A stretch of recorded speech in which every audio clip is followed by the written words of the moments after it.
करहल में हुआ mock drill का आयोजन। करहल के मनोना में टूंडला आगरा से गौरैया कानपुर जा रही इंडियन ऑयल की पाइपलाइन एवं रेवाड़ी से कानपुर जा रही हिंदुस्तान पेट्रोलियम पर पेट्रोल रिसाव का मॉक ड्रिल कराया गया, जिसमें आगजनी के बारे में अधिकारियों ने पूरा मॉक ड्रिल करके आग की सूचना पर प्रशासनिक अधिकारी व पुलिस अधिकारी मौके पर पहुंचे। तत्पश्चात मॉक ड्रिल की जानकारी होने पर राहत की सांस ली गई। IOCL उत्तरी क्षेत्र पाइपलाइन आगरा के मुख्य आपदा नियंत्रक नीतीश गौतम ने बताया कि आगरा गौरैया पाइपलाइन में रिसाव व आग की लेवल तृतीय मॉक ड्रिल का आयोजन है। आपातकालीन प्रतिक्रिया एवं आपदा प्रबंधन की तैयारियों का जायजा लेने हेतु जिला मैनपुरी में आगरा लखनऊ एक्सप्रेसवे रोड के निकट ग्राम मनोना में किया गया है। यह मॉक ड्रिल इंडियन ऑयल एवं हिंदुस्तान पेट्रोलियम द्वारा संयुक्त रूप से किया गया। बता दें, इस मॉक ड्रिल के दौरान उप जिलाधिकारी करहल गोपाल शर्मा, क्षेत्र अधिकारी चंद्रकेश सिंह, मुख्य अग्निशमन अधिकारी, तहसीलदार एवं चिकित्सा अधीक्षक उपस्थित रहे। उप जिलाधिकारी करहल गोपाल शर्मा ने बताया कि यह राष्ट्र की संपत्ति है। अगर कभी भी लाइन में कोई भी परेशानी नजर आए तो नजदीकी पुलिस थाने एवं 112 पर सूचना कर दें। ये जो कार्यक्रम रहा पूरा कार्यक्रम रहा? देखिए, ये आज का जो कार्यक्रम था ये इंडियन ऑयल कॉरपोरेशन की आगरा से गौरैया तक की जो पाइपलाइन है और HPCL की जो रेवाड़ी कानपुर पाइपलाइन है उसके जॉइंट एफर्ट से एक मॉक ड्रिल का आयोजन हुआ, जिसका मेन उद्देश्य यही था कि अगर किसी जगह पे कोई पाइपलाइन में चोरी करने का प्रयास करता है या अगर पाइपलाइन फट जाती है, उस केस में किस तरीके से जो तेल का रिसाव होता है उस पर कैसे कंट्रोल पाया जाए, उससे अगर कोई घटना घटित होने की संभावना या आग लगने की संभावना होती है उससे कैसे निजात पाई जाए, उसके लिए एक मॉक ड्रिल था। इसमें विशेष तौर पे इनके द्वारा जो एक्टिविटी की गई उसमें ये दर्शाया गया कि जो पाइपलाइन इनकी जा रही थी उस पाइपलाइन पे एक JCB के द्वारा अवैध खनन का प्रयास किया गया, जिसके क्रम में जो पाइपलाइन थी उसमें कुछ फट गया, उससे कुछ तेल का रिसाव होना शुरू हुआ। तेल के रिसाव के क्रम में फिर इन्होंने अपनी टीम को कांटेक्ट किया। कांटेक्ट के बाद टीम ने एक वहाँ पे तेल के रिसाव के लिए चेक करने के लिए एलियल टीम भेजी। एलियल टीम ने जब कन्फर्म कर दिया कि वहाँ तेल का रिसाव हो रहा है, फिर इन्होंने वहाँ पे एक मौसरू को भेजा जो कि एक ऑयल स्पिल जो होता है उसको अब्जॉर्ब करता है, और उसको ख़त्म करने के बाद में फिर वहाँ पे किसी तरीके से आग लगी और उस आग को फिर काबू पाने के लिए फायर फाइटर्स को बुलाया और लास्ट में एक व्यक्ति घायल भी हुआ, जिसके क्रम में उन्होंने मेडिकल टीम को, तो एक मेडिकल मेंटेनेंस या फायर या फिर बाकी जो भी इनके टर्म्स हैं उनके बेसिस पे इस पूरे मॉक ड्रिल को कंप्लीट कराया गया।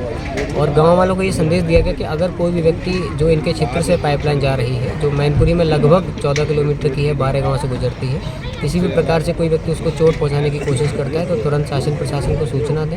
ऑल्दो इनको ऑप्टिकल फाइबर केबल जो इनके नीचे बिछी हुई उसके माध्यम से इन्हें सूचना मिल जाती है, तो लोगों को यही बस अवेयर करने के लिए कार्यक्रम किया गया था और ये सक्सेसफुली कंप्लीट रहा। तो मैं इसके लिए IOCL और HPCL की जो जॉइंट एफर्ट्स हैं उनके लिए उनको दोनों की टीम को बधाई देता हूँ और उनके जो SIC और CIC हैं उनको विशेष तौर पे धन्यवाद देता हूँ जिन्होंने एक ऐसी मॉक ड्रिल का यहाँ आयोजन रखा ताकि लोग यहाँ अवेयर हों और अगर इस प्रकार की घटना कोई भी भविष्य में घटित होती है तो उससे जल्द से जल्द जो है निजात पाई जा सके। आज ये जो कार्यक्रम रहा पूरा कार्यक्रम है? देखिए, इस